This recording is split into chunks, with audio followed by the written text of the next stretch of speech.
മുഖ്യമന്ത്രി മൗനം വെടിഞ്ഞപ്പോൾ പറഞ്ഞ വേറെ ചില കാര്യങ്ങളുണ്ട്. അതിലൊന്ന് അദ്ദേഹം അസന്നിഗ്ധമായി വ്യക്തമാക്കിയത് ADGP അജിത് കുമാറിനെതിരെ ഉടൻ നടപടി ഉണ്ടാകില്ല, അദ്ദേഹത്തെ മാറ്റി നിർത്തില്ല എന്നുള്ളതാണ്. പലപ്പോഴും സാങ്കേതിക കാരണങ്ങൾ പറഞ്ഞുകൊണ്ട് അദ്ദേഹത്തിന് എതിരെ ശിക്ഷാ നടപടി, സസ്പെൻഷൻ അടക്കമുള്ള ശിക്ഷാ നടപടികൾക്ക് സാങ്കേതിക കാരണങ്ങൾ വിലങ്ങുതടിയായി പറയാറുണ്ട്. പക്ഷേ ഈ ഏറ്റവും സുപ്രധാനമായ ലോ ആൻഡ് ഓർഡർ പോസ്റ്റിൽ നിന്ന് അദ്ദേഹത്തെ മാറ്റി നിർത്താൻ ഈ പറയുന്ന സാങ്കേതിക പ്രശ്നങ്ങളൊന്നും തടസ്സമല്ല. എന്നിട്ടും അദ്ദേഹത്തെ മാറ്റി നിർത്തില്ല എന്നാണ് ഇന്ന് മുഖ്യമന്ത്രി പറഞ്ഞത്. ശശിക്കെതിരെ അന്വേഷണം പോലും ഇല്ല എന്നാണ് മുഖ്യമന്ത്രി പറയുന്നത്. അജിത് കുമാറിനെതിരെ അന്വേഷണ റിപ്പോർട്ട് ലഭിച്ച ശേഷം നടപടിയെന്ന് മുഖ്യമന്ത്രി പറയുന്നുണ്ടെങ്കിലും ശശിക്കെതിരെ അന്വേഷണം പോലും വേണ്ട, അദ്ദേഹത്തിന് 100 മാർക്ക് നൽകിക്കൊണ്ടാണ് മുഖ്യമന്ത്രി അദ്ദേഹത്തെ ഈ രണ്ടു പേർക്കും കവചം തീർത്തിരിക്കുന്നത്. എന്താണ് അജിത് കുമാറിനെയും ശശിയെയും തൊടാൻ മുഖ്യമന്ത്രിക്ക് ഇത്ര പേടി? നമുക്ക് നൗഫലെ, അജിത് കുമാറിൻ്റെ കാര്യത്തിൽ അദ്ദേഹം അന്വേഷണം നടക്കുന്നുണ്ട് എന്ന് പറയുന്നുണ്ട്. പക്ഷെ ശശിയുടെ കാര്യത്തിൽ ഒന്നും വേണ്ട. അന്വേഷണത്തെക്കുറിച്ച് പോലും അന്വേഷിക്കാൻ പറ്റില്ല. എന്നിട്ട് അദ്ദേഹം ഉപയോഗിക്കുന്നൊരു വാക്കുണ്ട്, അദ്ദേഹം മാതൃകാപരമായ പ്രവർത്തനമാണ് നടത്തുന്നത്. പിന്നെ എന്തെങ്കിലും ആരോപണം വരുമ്പോഴേക്ക് നടപടികളിലേക്ക് കടക്കാം എന്ന് ആരും കരുതണ്ട എന്ന് പറയുന്നത്. ഈ ആരും എന്ന് പറഞ്ഞാൽ ആരാ? അത് ഗോവിന്ദൻ മാഷ്ക്കുള്ള മുന്നറിയിപ്പാണത്. എടോ ഗോവിന്ദൻ മാഷേ, പരാതിയൊക്കെ കൊട്ടയിൽ ഇട്ടേക്ക് കേട്ടോ എന്നാണ് പച്ച മലയാളത്തിൽ പറയുന്നത്. കാരണം അൻവർ ഗോവിന്ദൻ മാഷ്ക്ക് പരാതി കൊടുത്തു കഴിഞ്ഞു. മെസ്സഞ്ചർ വഴി ഇതുവരെ പാർട്ടിക്ക് പരാതി തന്നില്ലെന്നായിരുന്നു ഗോവിന്ദൻ മാഷ് പറഞ്ഞത്. പക്ഷേ പാർട്ടിക്ക് പരാതി കൊടുത്തു കഴിഞ്ഞു. പ്രത്യേക പരാതി കൊടുത്തു കഴിഞ്ഞു. അപ്പം ആജാതി ഏർപ്പാടൊന്നും വേണ്ട കേട്ടോ എന്ന് വളരെ വ്യക്തമായി സന്ദേശം കൊടുക്കുകയാണ് ചെയ്യുന്നത്. ഗോവിന്ദൻ മാഷ്ക്കാണ് ആ സന്ദേശം, പാർട്ടിക്കാണ് ആ സന്ദേശം. ഇത് എനിക്ക് ഓർമ്മ വരുന്നത് ഈ തെരഞ്ഞെടുപ്പിന് ശേഷം, ലോക്സഭാ തെരഞ്ഞെടുപ്പിന് ശേഷം ഇതിനെ പാർട്ടി വിലയിരുത്തിയിട്ടില്ല. വിലയിരുത്തുന്നതിന് മുന്നോടിയായിട്ട് നിയമസഭയിൽ ഇദ്ദേഹം പ്രസംഗിക്കുന്നുണ്ട്, ഈ മുഖ്യമന്ത്രി. ഇത് ഭരണവിരുദ്ധ വികാരമാണെന്നും പറഞ്ഞിട്ട് വരണ്ട എന്ന് പറഞ്ഞു അതിരൂക്ഷമായൊരു പ്രഭാഷണം നടത്തുന്നുണ്ട്. അത് ആർക്കുള്ള സന്ദേശമായിരുന്നു? VD സതീശനോടല്ല സംസാരിക്കുന്നത്, സ്റ്റേറ്റ് കമ്മിറ്റിയോടാണ് സംസാരിക്കുന്നത്. സ്റ്റേറ്റ് കമ്മിറ്റി ആജാതി വിശകലനമായിട്ടൊന്നും വരണ്ട കേട്ടോ. ഇത് തന്നെയാണ് ഇന്ന് മുഖ്യമന്ത്രി ചെയ്തത്. ശശി മാതൃകാ പ്രവർത്തനം നടത്തുന്ന ആളാണ്. സ്റ്റേറ്റ് കമ്മിറ്റിയാണ് പുള്ളി നിശ്ചയിച്ചത്. ശശിയുടെ മാതൃകാ പ്രവർത്തനം എന്തൊക്കെയാണെന്ന് നമുക്കറിയാലോ. ശശി നേരത്തെ പൊളിറ്റിക്കൽ സെക്രട്ടറി ആയിരുന്നു ഈ EK നായനാർ. അന്ന് ചെയ്തു കൂട്ടിയത് എന്താണെന്നതിനെക്കുറിച്ച് അപസർപ്പക സ്വഭാവത്തിലുള്ള അന്നത്തെ മാഫിയ പ്രവർത്തനങ്ങളുടെ കഥകൾ CPMന് തന്നെ മുതിർന്ന നേതാക്കന്മാർ പറയുന്നുണ്ട്. പോട്ടെ, അത് കഴിഞ്ഞിട്ട് സ്റ്റേറ്റ് കമ്മിറ്റിയുള്ള അദ്ദേഹം എങ്ങനെയാണ് പെട്ടെന്ന് ബ്രാഞ്ചിലേക്ക് തരം താഴ്ത്തപ്പെടുന്നത്? എന്ത് മാതൃകാ പ്രവർത്തനത്തിൻ്റെ പേരിലാണ്? ആ മാതൃകാ പ്രവർത്തനം എന്തായിരുന്നു എന്ന് കണ്ണൂരിലെ CKP പത്മനാഭനോടെങ്കിലും ചോദിച്ചാൽ മതി. അല്ലെങ്കിൽ അവിടുത്തെ ഒരു DYFI നേതാവുണ്ട്, അജിത്ത് എന്നതാണ് പേര്, പുള്ളിയോടും ചോദിച്ചാൽ മതി. അപ്പോൾ സ്റ്റേറ്റ് കമ്മിറ്റിയിലുണ്ടായിരുന്ന ശശി ബ്രാഞ്ചിലേക്ക് പോകുന്നു.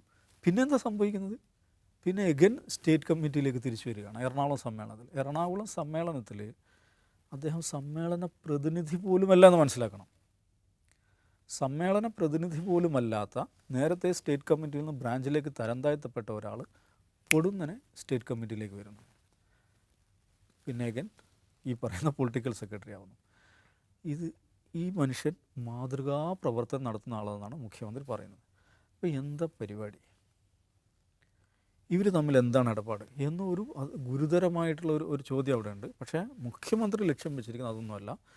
നിങ്ങൾ അതിലേക്കൊന്നും നോക്കണ്ട. ഗോവിന്ദൻ മാഷോടാണ് പറയുന്നത്, ആരെങ്കിലും എവിടെന്നെങ്കിലും എന്തെങ്കിലും ആരോപണം ഉന്നയിക്കുമ്പോഴേക്ക് അതുമേ കയറി പിടിക്കാനുള്ള പരിപാടി നോക്കേണ്ടതില്ല എന്ന സന്ദേശമാണ് കൊടുക്കുന്നത്.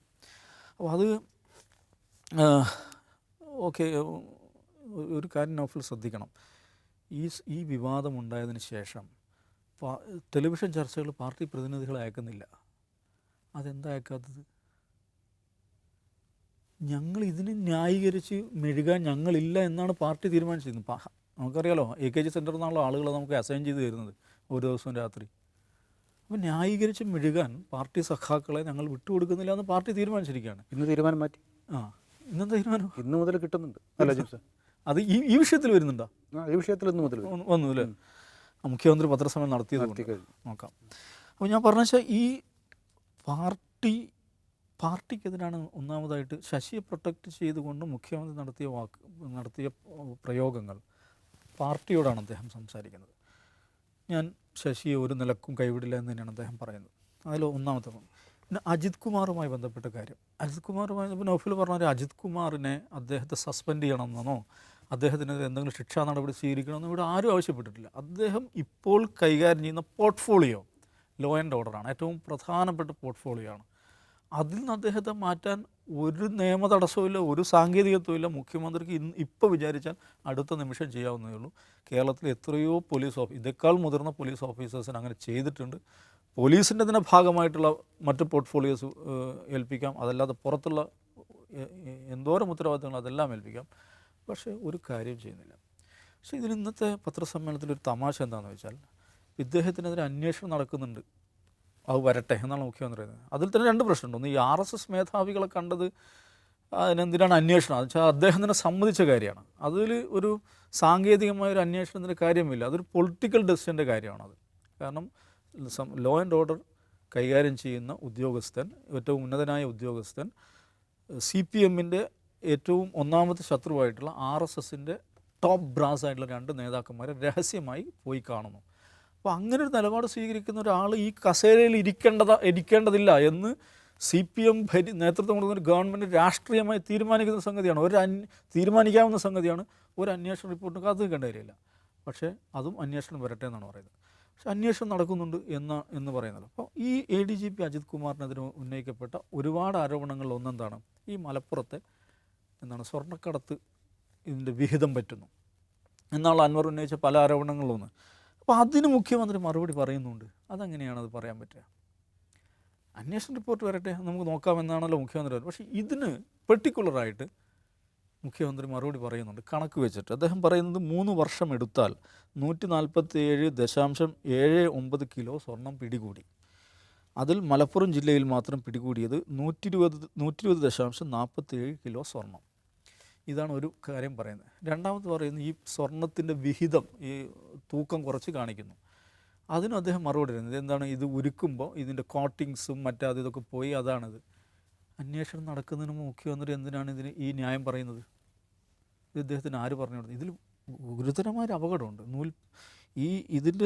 ഇതിൽ മഹാഭൂരിപക്ഷവും മലപ്പുറം ജില്ലയിൽ നിന്നാണ് എന്നാണ് മുഖ്യമന്ത്രി പറയുന്നത്. കരിപ്പൂരിന്നല്ലേ? അതെന്തിനാണ് അങ്ങനെ പറയണത്? കരിപ്പൂർ എയർപോർട്ടിൽ വരുന്ന സ്വർണ്ണമല്ലേ? കരിപ്പൂർ എയർപോർട്ടിൻ്റെ ഔദ്യോഗിക നാമം എന്താണ്? കാലിക്കറ്റ് ഇൻ്റർനാഷണൽ എയർപോർട്ട് എന്നാണ്. മലപ്പുറം വരുന്നില്ല. മലപ്പുറം. അപ്പോൾ എന്തിനാണ് മലപ്പുറം ജില്ലയിൽ നിന്നാണ് പിടികൂടുന്നത്? ഇത് അജിത് കുമാർ എഴുതി കൊടുക്കുന്നതാണ്. അജിത് കുമാർ എന്ത് പണിയാണോ എടുത്തുകൊണ്ടിരിക്കുന്നത് അതിനെ റിഫ്ലക്റ്റ് ചെയ്യണം മുഖ്യമന്ത്രി ചെയ്യുന്നത്. ഇനി വേറെ പ്രശ്നമുണ്ട്. ഇങ്ങനെയാണ് കാര്യങ്ങൾ മറ്റ് എയർപോർട്ടുകളിൽ ഈ പണി നടക്കുന്നില്ലേ? സ്വർണം പിടിക്കുക എന്ന് പറഞ്ഞാൽ പണി നടക്കുന്നില്ലേ? അങ്ങനെ പ്രശ്നമുണ്ടല്ലോ. അത് പിടിക്കുന്നില്ലെങ്കിൽ അതുവഴി കടത്തുന്നതാണല്ലോ എളുപ്പം. അങ്ങനെയുണ്ടല്ലോ. ഇത് മലപ്പുറത്ത് നിന്നാണ് ഇത്രയും അധികം പിടിക്കുന്നതെന്ന് പറയാൻ അതിന് ഇങ്ങനെയും ഒരു അർത്ഥം ഉണ്ടാകാമല്ലോ. മറ്റ് എയർപോർട്ടുകളിൽ ഇങ്ങനെ പിടിക്കുന്നില്ല. ഇത് തന്നെയാണ് ഉന്നയിക്കപ്പെടുന്ന ആരോപണം. മലപ്പുറം ജില്ലയിൽ കേസുകൾ എന്തുകൊണ്ട് വർദ്ധിക്കുന്നു എന്നതിനെക്കുറിച്ച് വരുന്ന വിമർശനം അവിടെയുണ്ട്. അപ്പോൾ എന്താണോ അജിത് കുമാർ, ഇതിൽ അടിസ്ഥാന പ്രശ്നം ഇതാണ്. ഒരു അന്വേഷണം നടക്കുന്ന വിഷയത്തിൽ അജിത് കുമാറുമായി ബന്ധപ്പെട്ട എല്ലാ ചോദ്യങ്ങൾക്കും അന്വേഷണം കഴിയട്ടെ എന്ന് മറുപടി പറയുന്ന മുഖ്യമന്ത്രി സ്വർണത്തിൻ്റെ കാര്യം വരുമ്പോൾ ചട്ടപ്പട്ടാന്ന് കണക്ക് വെച്ച് മറുപടി പറയുന്നു. ഇതെവിടെ നിന്ന് കിട്ടുന്നു? എന്നിട്ട് ഗംഭീരമായ ന്യായം, അത് അതിൻ്റെ ഉരുക്കുമ്പോൾ അതിൻ്റെ തുണിയും മറ്റേ കോട്ടിങ് ഇതൊക്കെ പോയിട്ട്. ഇതിലിപ്പോൾ അൻവർ ഉന്നയിച്ച പ്രശ്നമുണ്ട്. ഇതെങ്ങനെയാണ് ഇവർ ഉരുക്കാൻ കൊണ്ടുപോവുക? ഇവരെങ്ങനെയാണ് ഇത് പിടിച്ചെടുക്കാൻ തന്നെ ഇവർക്ക് അധികാരമില്ല. ഇവർ കസ്റ്റംസിനെ അറിയിക്കുകയും കസ്റ്റംസിന് കൊടുക്കുകയും ചെയ്യേണ്ട കാര്യമാണ്. അപ്പോൾ ഇവരിത് എടുത്തു കൊണ്ടുപോകുന്നു, ഇതിൻ്റെ വിഹിതം പറ്റുന്നു എന്ന അൻവറിൻ്റെ ആരോപണം കൂടുതൽ സാധൂകരിക്കപ്പെടുകയാണ് ചെയ്യുന്നത്. മുഖ്യമന്ത്രി അസാധാരണമായിട്ടുള്ള തിടുക്കം അത് വിശദീകരിക്കാൻ വേണ്ടി മാത്രം എടുക്കുന്നു. അതിൽ മലപ്പുറം ഒരു നിലക്കും അവിടെ കൊണ്ടുവരേണ്ടതില്ലാത്ത പ്രയോഗമാണത്. കാരണം കാലിക്കറ്റ് എയർപോർട്ടാണത്. ആ എയർപോർട്ടിൽ നിന്ന് പിടിക്കുന്ന സ്വർണത്തെക്കുറിച്ച് പറയുമ്പോൾ മലപ്പുറം ജില്ലയിൽ നിന്ന് എന്ന് സവിശേഷമായി മുഖ്യമന്ത്രി പറയുകയാണെങ്കിൽ ADGP അജിത് കുമാറിൻ്റെ ട്യൂട്ടോറിയൽ പിണറായി വിജയന് നല്ലവണ്ണം മനസ്സിലായിട്ടുണ്ട്, അതിന് വിധേയമായിട്ടുണ്ട് എന്നുള്ളതാണ്. ഇദ്ദേഹം എന്താണെന്ന് പറഞ്ഞു, ഒരു ഇടതുപക്ഷ മുഖ്യമന്ത്രിയാണ് പറയുന്നത്, മനോവീര്യം തകർക്കുകയാണ്. ഇദ്ദേഹം മുഖ്യമന്ത്രി ആയത് മുതൽ ഇദ്ദേഹം ഏറ്റവും കൂടുതൽ പോലീസുമായി ബന്ധപ്പെട്ട വിമർശനങ്ങളെ പ്രതിരോധിക്കാൻ വേണ്ടി ഇദ്ദേഹം ഏറ്റവും കൂടുതൽ ഉപയോഗിച്ച വാക്കാണെന്ന് മനസ്സിലാക്കണം. ആഭ്യന്തരകാര്യ മന്ത്രിയല്ല, ഞാനൊരു മനോവീര്യകാര്യ മന്ത്രിയാണ്. പോലീസിൻ്റെ മനോവീര്യകാര്യ മന്ത്രിയാണ് താനെന്ന് മുഖ്യമന്ത്രി ആവർത്തിക്കുകയാണ് ചെയ്യുന്നത്. ഒരു കാര്യം, ഇന്ന് പത്രസമ്മേളനത്തിൽ മാധ്യമങ്ങളെ വിമർശിക്കുന്നു, മാധ്യമ പഠന ക്ലാസ് എടുക്കുന്നു, പലരെയും ഉദ്ധരിച്ചുകൊണ്ടുള്ള കോട്ടിങ്ങുകൾ, ചരിത്ര പാഠങ്ങൾ, ഇതൊക്കെ പറയുന്നു. ഗോവിന്ദൻ മാഷ്ക്കുള്ള സന്ദേശം കൊടുക്കുന്നു, അൻവറിനുള്ള മെസ്സേജ് കൊടുക്കുന്നു. പക്ഷേ ഇത് കാണുന്ന ജനമുണ്ട് എന്ന് മുഖ്യമന്ത്രി മനസ്സിലാക്കണം, ഞാൻ അറിയില്ല, പാർട്ടി മനസ്സിലാക്കണം. ഇവിടെ സംഭവിക്കുന്നത് പാർട്ടി കേഡർമാരുടെ മനോവീര്യം തകരുകയാണ് ചെയ്യുന്നത്. പോലീസിൻ്റെ മനോവീര്യത്തിൻ്റെ വിഷയമല്ല ഇത്. പാർട്ടിയുടെ റാങ്ക് ആൻഡ് ഫയലിൻ്റെ മനോവീര്യം തകരുകയാണ്. കേരളത്തിൽ LDFൻ്റെ അവസാനത്തെ മുഖ്യമന്ത്രിയായിരിക്കും താൻ എന്ന ഭാവത്തിൽ ഒരു മനുഷ്യനിവിടെ പ്രവർത്തിക്കുമ്പം നിസ്സംഗതയോടെ നിസ്സഹായമായി നിൽക്കുന്നൊരു പാർട്ടിയെ നമ്മൾ കാണുകയാണ് ചെയ്യുന്നത്.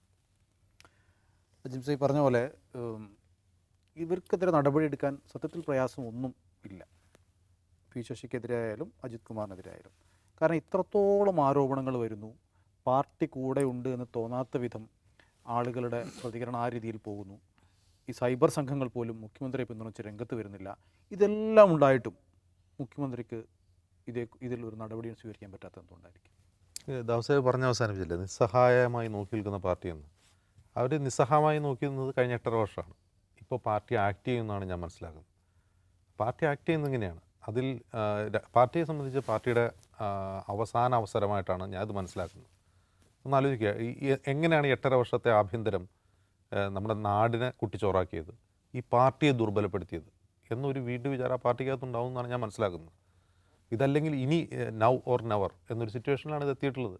ഒന്ന് ആലോചിച്ച് നോക്കുക. ഇപ്പോൾ ഈ ഒരു സിറ്റുവേഷനിൽ 2026 അസംബ്ലി ഇലക്ഷനിലേക്ക് CPM LDF പോയി കഴിഞ്ഞാൽ എന്തായിരിക്കും സംഭവിക്കുക എന്ന് പാർട്ടി നന്നായി തിരിച്ചറിയുന്നുണ്ട്. അപ്പോൾ വിവിധ കോണുകളിൽ നിന്ന് ആ തിരിച്ചടി ഉണ്ടാവും. ഇപ്പോൾ കഴിഞ്ഞ ലോക്സഭാ തെരഞ്ഞെടുപ്പിൽ കണ്ട മാതിരി ആയിരിക്കില്ല അത് സംഭവിക്കുക.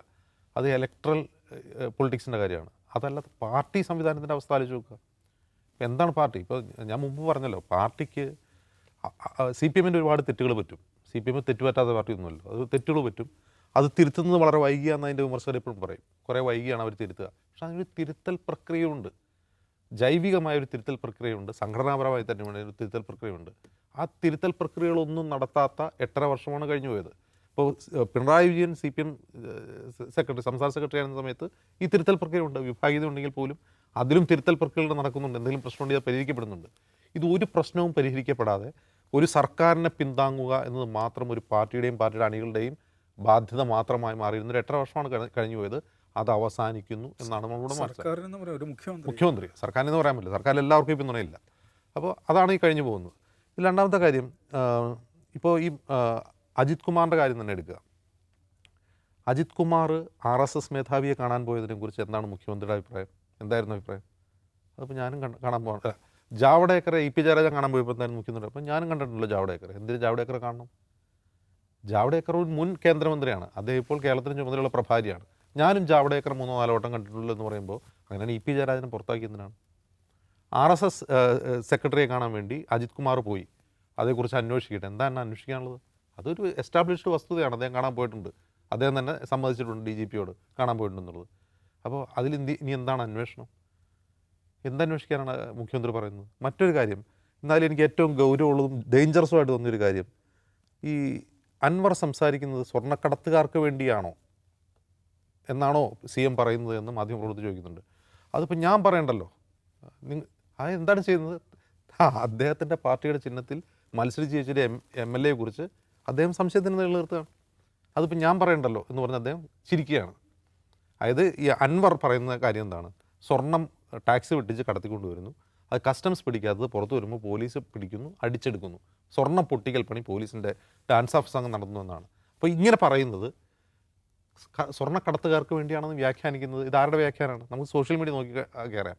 അൻവറിനെതിരെ ഏറ്റവും കൂടുതൽ ഹേറ്റ് ക്യാമ്പയിൻ നടത്തുന്നവരാണ് കേരളത്തിലെ സംഖ്യകളാണ്.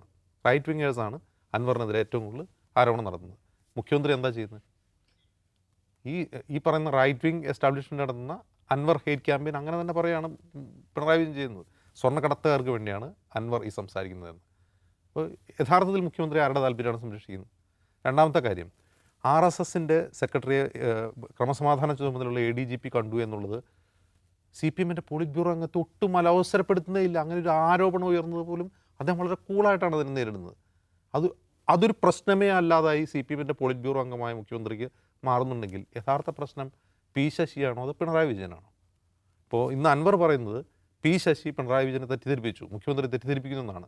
അദ്ദേഹം വളരെ സൊഫിസ്റ്റിക്കേറ്റഡ് ആയിട്ട് പറയുന്നത്. കാരണം അദ്ദേഹത്തിൻ്റെ ഞാൻ പറഞ്ഞ കൂവിൻ്റെ ലക്ഷ്യം പൂർത്തിയാക്കണമെങ്കിൽ അത് അങ്ങനെ അദ്ദേഹത്തിന് പറഞ്ഞാൽ മതിയാവും. പക്ഷേ യഥാർത്ഥത്തിൽ പ്രശ്നം എവിടെയാണ്?